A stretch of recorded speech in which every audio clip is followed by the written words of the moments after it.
같이 마음을 정돈하시고 묵상으로 기도하면서 주일날 일부 예배를 시작하도록 하겠습니다.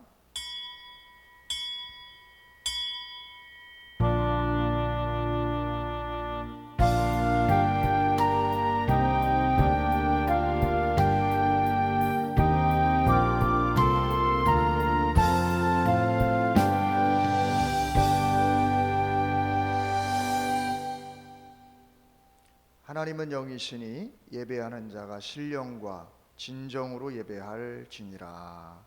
아멘. 찬송 2장으로 하나님을 찬양합니다.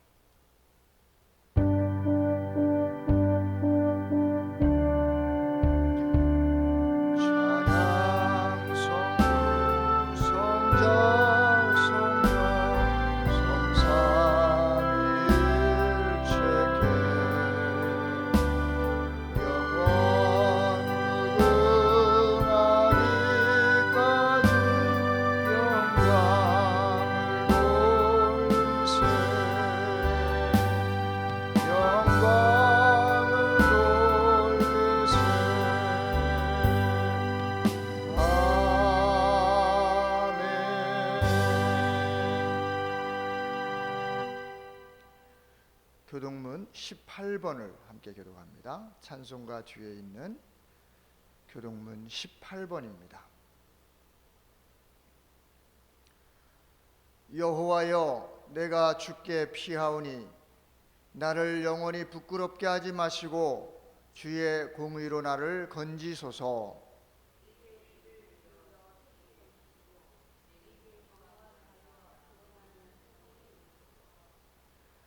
주는 나의 반석과 산성이시니 그러므로 주의 이름을 생각하셔서 나를 인도하시고 지도하소서.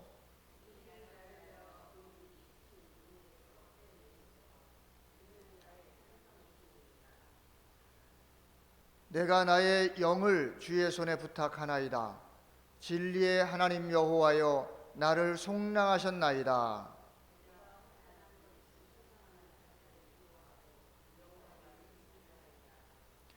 내가 주의 인자하심을 기뻐하며 즐거워할 것은 주께서 나의 고난을 보시고 환난 중에 있는 내 영혼을 아셨으며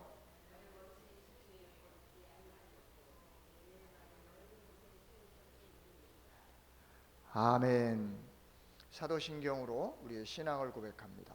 전능하사 천지를 만드신 하나님 아버지를 내가 믿사오며 그 외아들 우리 주 예수 그리스도를 믿사오니 이는 성령으로 잉태하사 동정녀 마리아에게 나시고 본디오 빌라도에게 고난을 받으사 십자가에 못 박혀 죽으시고 장사한 지 사흘 만에 죽은 자 가운데서 다시 살아나시며 하늘에 오르사 전능하신 하나님 우편에 앉아 계시다가 저리로서 산 자와 죽은 자를 심판하러 오시리라. 성령을 믿사오며 거룩한 공회와 성도가 서로 교통하는 것과 죄를 사하여 주시는 것과 몸이 다시 사는 것과 영원히 사는 것을 믿사옵나이다. 아멘. 우리 찬송 40장으로 하나님을 찬양하겠습니다.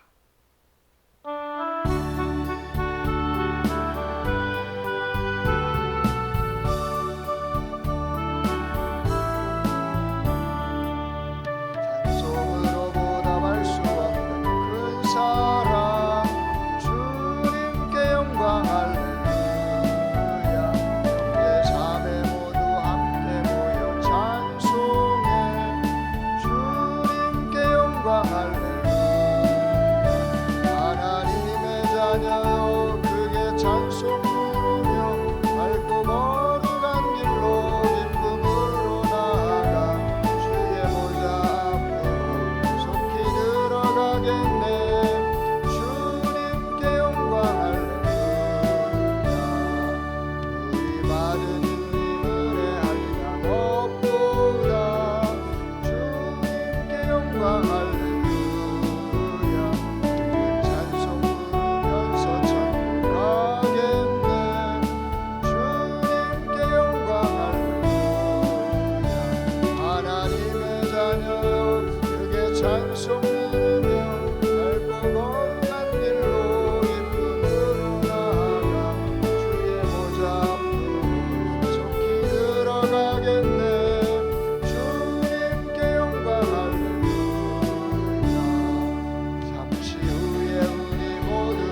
영광 할렐루야. 영광스런 보좌 위에 거하신 주 주님께 영광 할렐루야. 하나님의 자녀여 크게 찬송 부르며 밟고 걸어간 길로 기쁨으로 나아가 주의 보좌 앞에 속히 들어가겠네. 주님께 영광 할렐루야. 백성 천국에서 손을 높여서 주님께 영광 할렐루야. 영원토록 주의 공로 찬양하겠네. 주님께 영광 할렐루야. 하나님의 자녀여 크게 찬송 부르며 알고 거룩한 길로 기쁨으로 나아가 주의 보좌 앞에 속히 들어가겠네. 주님께 영광 할렐루야. 아멘. 오늘 하나님의 말씀은 골로새서 1장 1절로 8절까지의 말씀입니다. 골로새서 1장 1절로 8절의 말씀 제가 봉독해 올리겠습니다.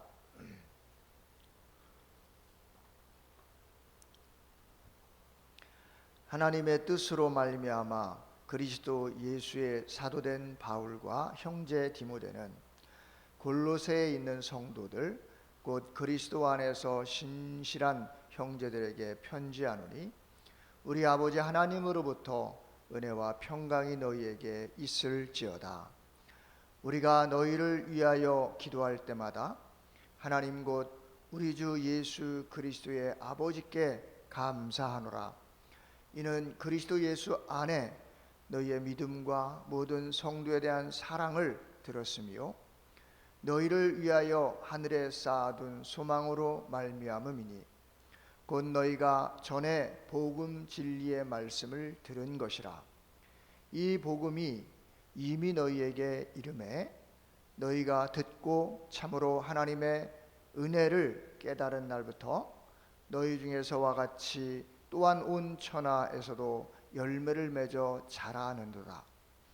이와 같이 우리와 함께 종된 사랑하는 에바브라에게 너희가 배웠나니 그는 너희를 위한 그리스도의 신실한 일꾼이요 성령 안에서 너희의 사랑을 우리에게 알린 자니라. 아멘.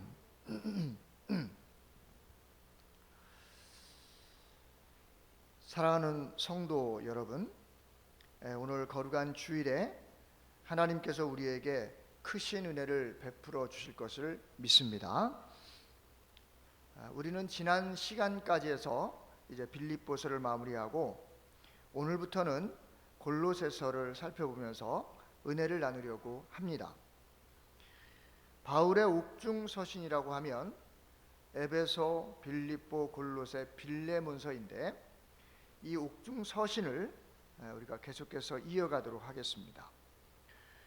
오늘은 서론 시간으로 이 골로새서의 기록 배경과 또 그에 맞는 내용들이 어떻게 기록되어 있는지를 크게 객관적으로 살펴보겠습니다.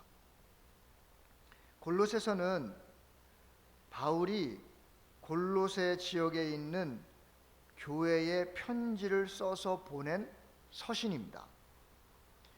이 골로새 지역은 에베소에서 동쪽으로 161km 떨어진 곳에 위치해 있는데 대부분은 이방인들이었지만 안티오쿠스 대왕 시대 이후에 적지 않은 유대인들이 정착하고 있었습니다.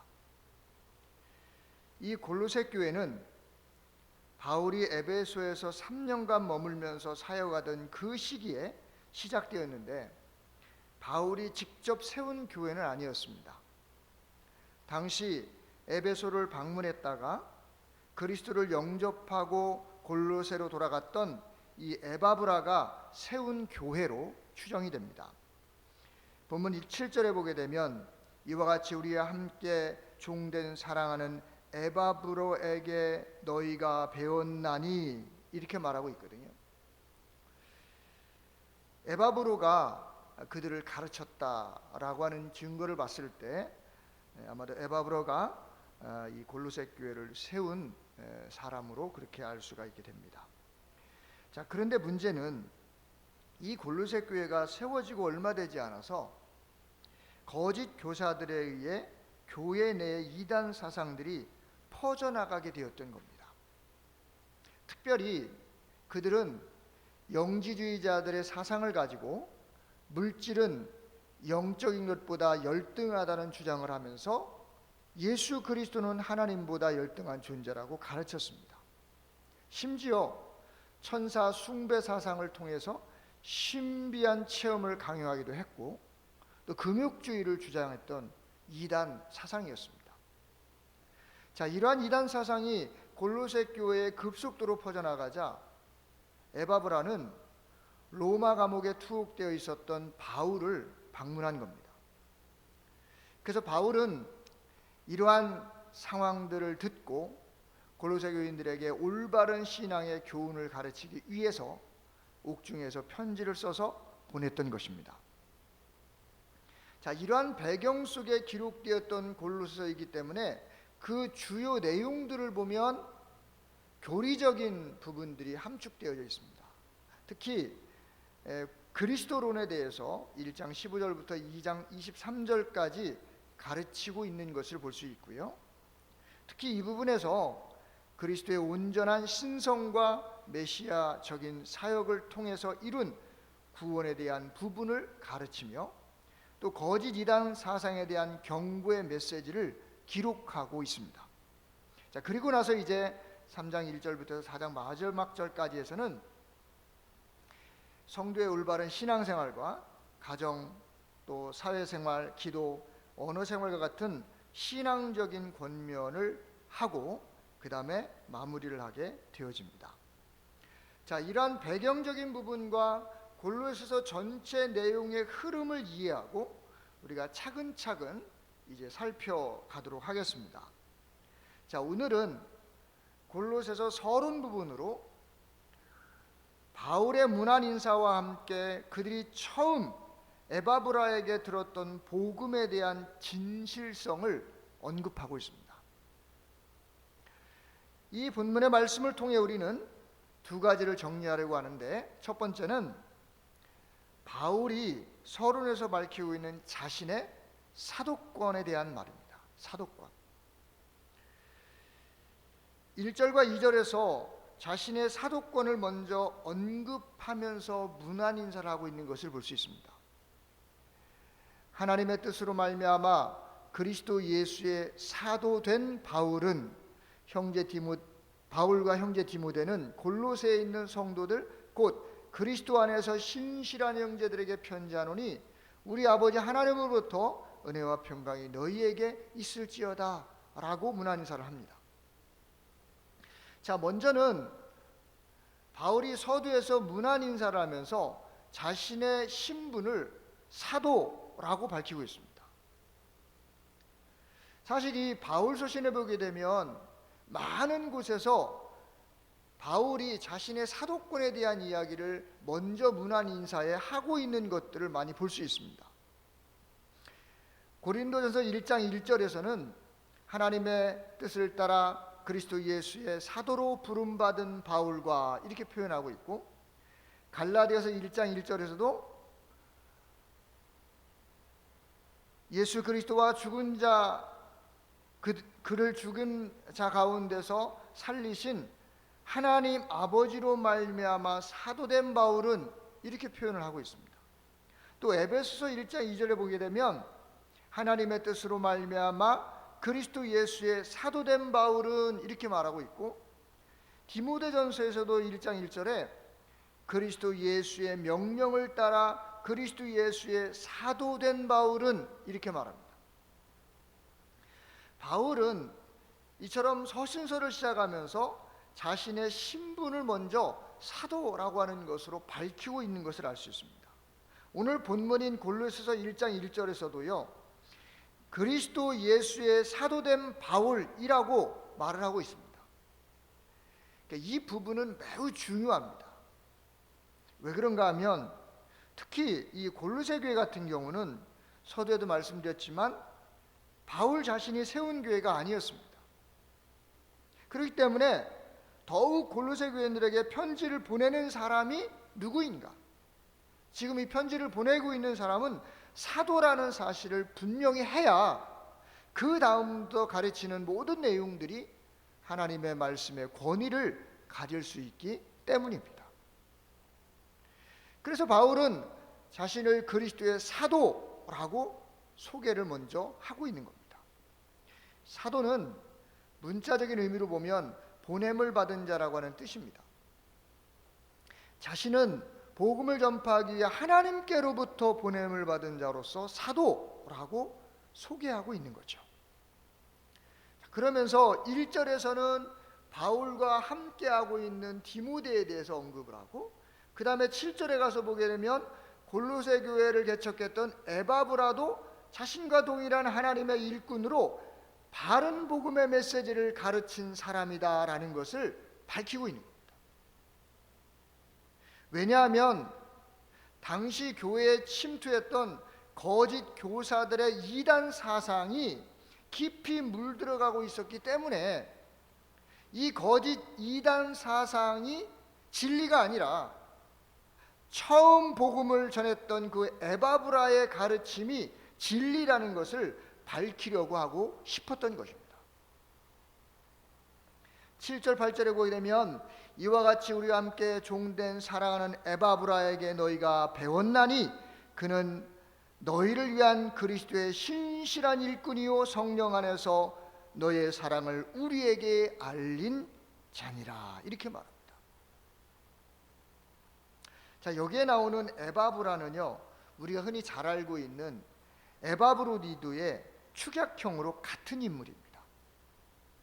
이 에바브라는 골로새 출신으로 바울과 함께 주의 일들을 했던 그런 사람이기도 합니다. 심지어는 감옥에 함께 투옥되기도 했었습니다. 빌레몬서 1장 23절에 보게 되면 그리스도 예수 안에서 나와 함께 갇힌 자 에바브라와, 이렇게 말합니다. 그러니까 이 바울과 함께 주의 사역을 감당하다가 함께 감옥까지 갔었던 인물이 바로 이 에바브라였습니다. 뿐만 아니라 골로새 교인들은 이 에바브라에게 말씀을 배웠고 그로 인해 교회가 시작이 되었습니다. 이런 에바브라를 사랑하는 동역자로 바울이 밝히면서 에바브라가 골로새 교인들에게 가르친 그 복음, 그들에게 전했던 그 복음의 메시지, 이것이 참된 것임을 인정하라는 말이기도 한 것입니다. 사랑하는 성도 여러분, 자신이 가지고 있는 신분은 이처럼 중요합니다. 저는 가끔 모임에서 여러 교단의 목사님들을 만날 때가 있습니다. 서로 인사를 하면서 자신이 속한 교단을 이야기할 때 합신교단 목사라고 하면 대하는 태도가 달라집니다. 개혁교단으로 공부 많이 하는 교단, 또 건전한 교단으로 인정을 받습니다. 그래서 말 한마디를 해도 상당한 영향력을 갖는 경우가 많습니다. 자신의 신분은 이처럼 중요한 겁니다. 여러분도 마찬가지예요. 우리가 예담 교회가 이제 한 곳에서 오래 있었기 때문에 장로교회 합신교단에 속해 있는 교회라고 하는 사실을 지역에서 많이들 압니다. 그러니 예담교회 교인이라고 하면 자동적으로 이단으로부터 보호도 받고 또 그만큼 인정을 받는 겁니다. 아울러서 이제는 책임감도 커지는 거예요. 개혁주의 신앙 색깔에 맞게 신앙생활을 잘 해야 하고 지역에서 그런 건전한 교회의 교인으로서 빛을 드러내야 마땅한 것입니다. 예담교회 다닌다고 하면서 교회에서 가르치지 않은 내용들을 말한다거나 행동을 한다면 자신의 신분에 맞지 않는 언행으로 교회의 덕을 끼치지 못하는 거죠. 우리는 예담교회 교인답게 복음에 합당한 생활로 하나님 말씀이 살아 움직이는 삶의 능력을 끼칠 수 있기를 주님의 이름으로 간절히 소원합니다. 여러분, 이 성도라고 하는 신분은요, 그 신분에 맞는 책임감을 갖고 살아야 은혜가 되고 축복이 되는 것입니다. 성경은 많은 곳에서 하나님의 백성된 성도를 거룩하게 구별한 사람, 거룩하게 구별되고 거룩하게 살아야 하는 사람들로 소개를 하고 있습니다. 그리고 그 신분에 맞게 살아야 한다는 것을 말씀을 하죠. 베드로전서 1장 16절에 보게 되면 기록되었을 때 내가 거룩하니 너희도 거룩할지어다 하셨느니라 이렇게 말합니다. 또 에베소 5장 8절에서도 너희가 전에는 어두움이더니 이제는 주 안에서 빛이라 빛의 자녀들처럼 행하라 빛의 열매는 모든 착함과 의로움과 진실함에 있느니라. 아멘. 고린도후서 2장 15절에서는 우리는 구원받는 자들에게나 망하는 자들에게나 하나님 앞에서 그리스도의 향기니라고 말합니다. 영국의 유명한 설화 가운데 이런 이야기가 있습니다. 한 왕자가 어린 시절에 우연히 평민 아이들과 어울려 놀게 되었습니다. 아이들은 장난으로 남의 과일을 훔치고 길거리에서 싸움을 벌이면서 시간들을 보냈습니다. 그러던 어느 날 친구들이 왕자에게도 함께 과일을 훔치자고 했습니다. 그때 왕자는 이렇게 대답합니다. 나는 그런 일을 할 수 없다. 왜냐하면 나는 왕의 아들이기 때문이다. 그러자 친구들이 비웃으며 말했습니다. 여기서는 아무도 네가 왕자인지 몰라. 그러자 왕자는 다시 말합니다. 사람들이 모르더라도 나는 안다.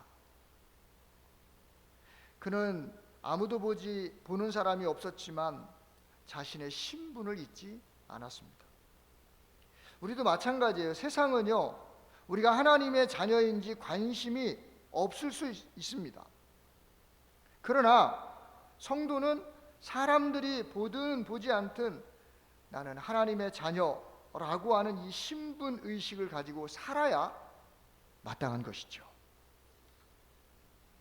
한 병사가 휴가를 나갔습니다. 그 병사는 군복을 입고 기차를 타고 가고 있었습니다. 그런데 옆자리에 같이 앉아있던 사람이 계속해서 무례하게 행동하고 쓰레기를 아무데나 버리는 겁니다.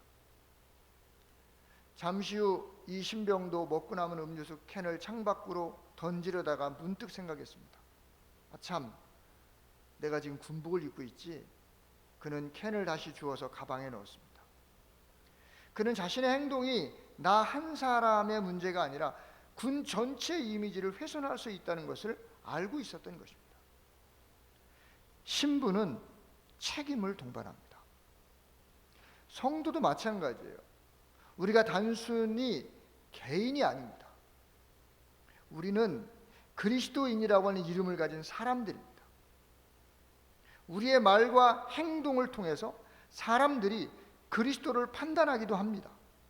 그래서 성도는 내가 하나님의 자녀라는 이 신분에 합당하게 살고 있는가를 늘 질문을 던지고 생각해야 하는 것입니다.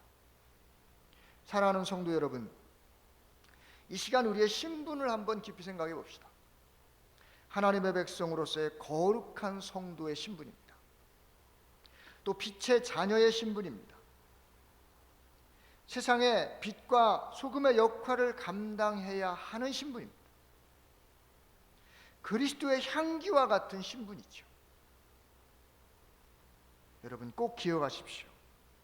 내가 신앙인으로서 살아가는 삶의 영향력이라고 하는 것은 신앙인 한 사람으로서 전체 신앙인들을 대표할 수도 있다는 사실을 잊지 말아야 합니다.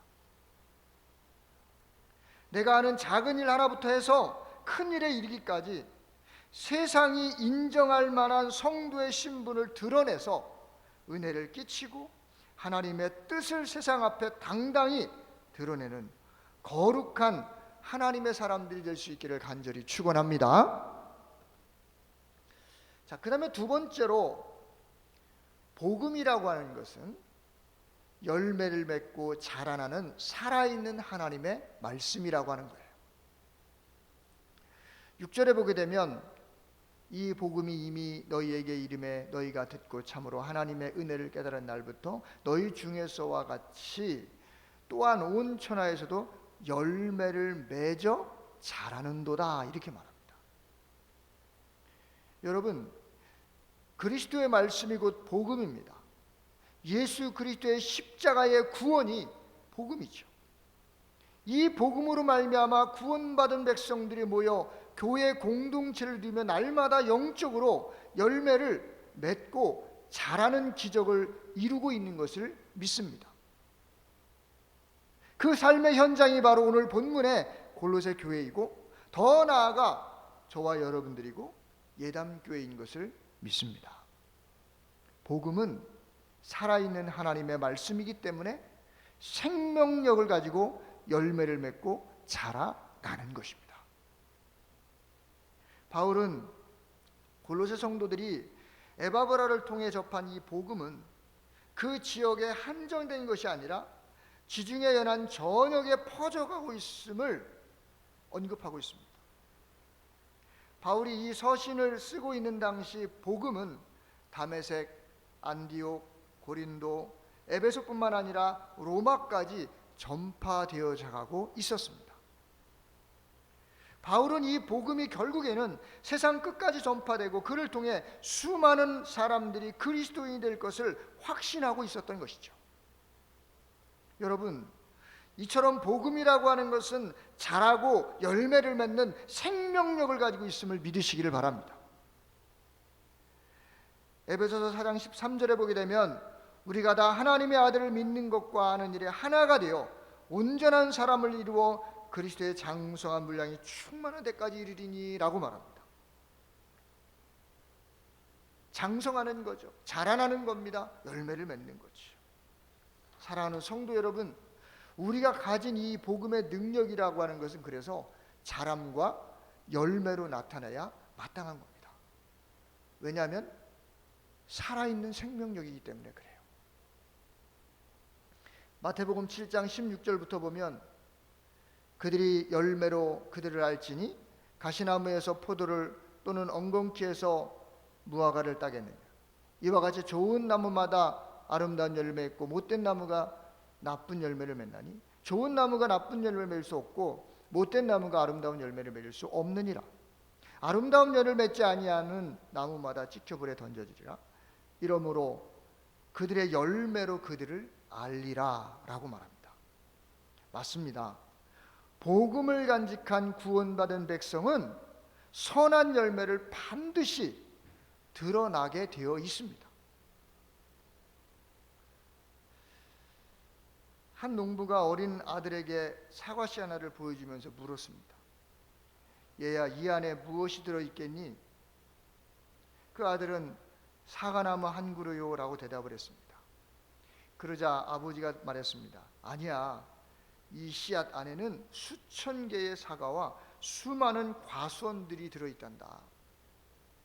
실제로 작은 씨앗 하나가 땅에 심겨지면 사과나무가 되고 그 나무는 수많은 열매를 맺고 그 열매 속에 씨앗은 또 다른 나무를 만들어 내는 거죠. 복음도 마찬가지입니다. 복음은 작은 씨앗처럼 보여요.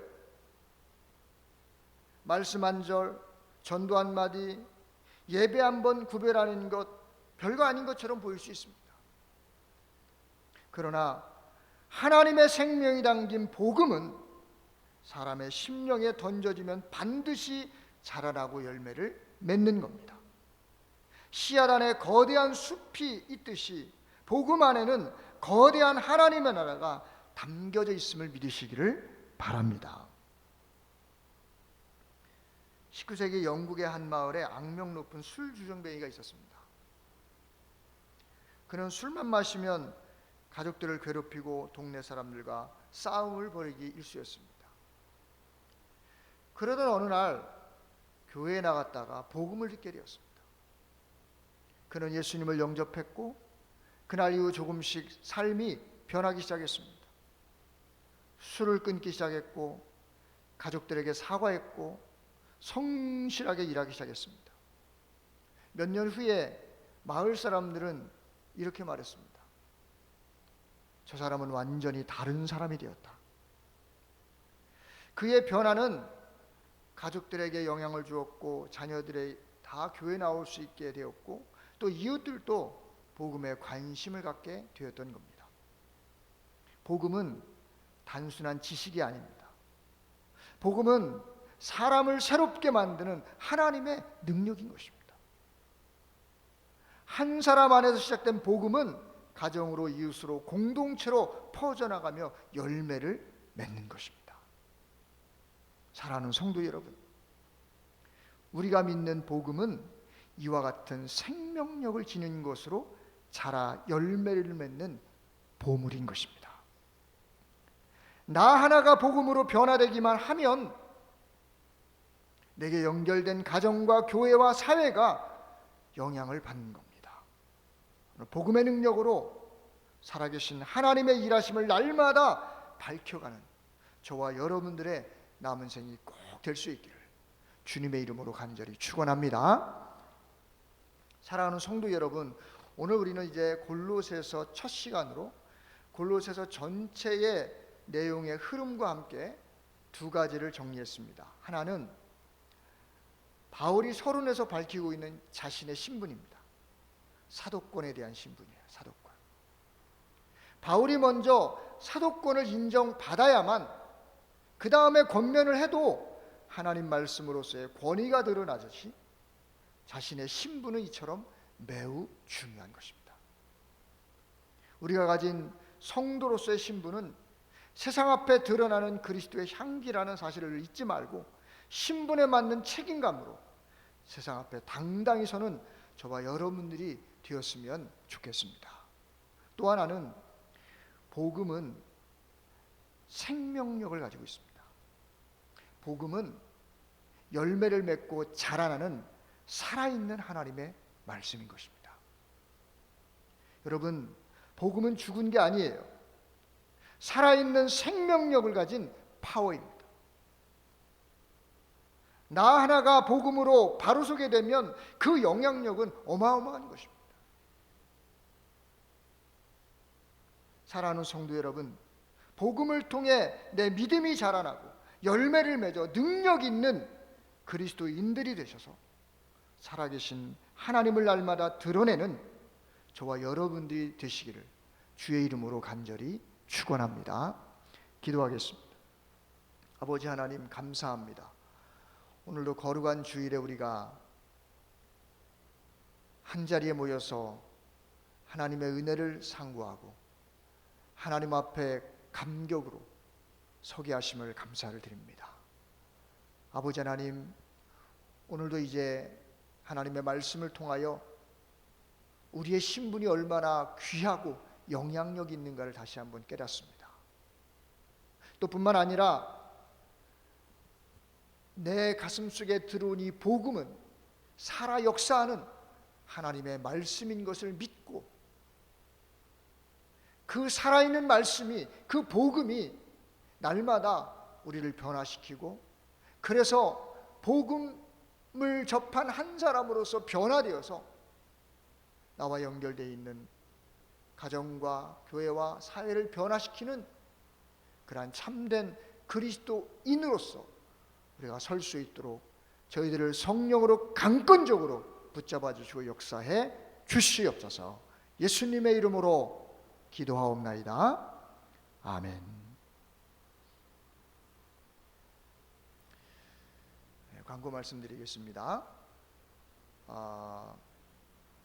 그동안 계속해서 광고 말씀드렸는데 다음 주일입니다. 벌써 22일 다음 주일은 주일날 11시에 우리 교회당에서 모이지 않습니다.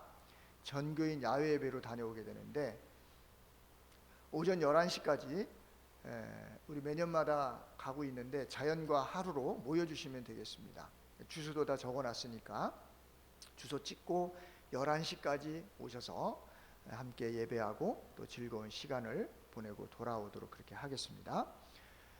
그리고 그 교육관에 이제 키를 없앴습니다. 그냥 디지털 키로 하나 달았거든요.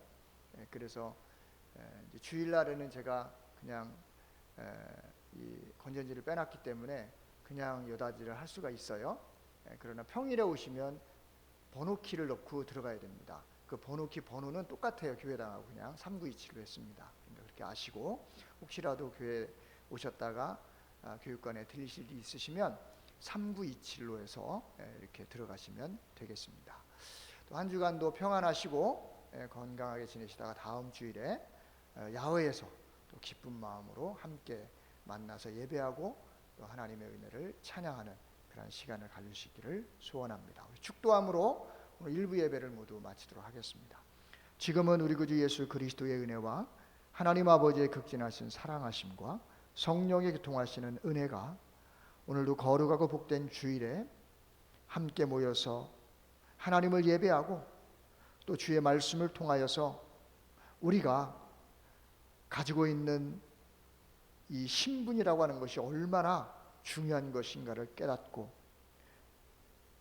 우리 안에 생명을 불어넣어 주신 그 복음의 역사를 날마다 이 땅에서 펼쳐가며 날마다 자라나고 사회를 변화시키고 가정을 변화시키고 우리의 삶을 변화시키는 놀라운 능력의 삶을 살아내기로 다짐하는 모든 주의 백성들 머리머리 위에 저들의 가정과 일터 위에 예담 교회 위에 이제로부터 영원토록 함께 있을지어다. 아멘.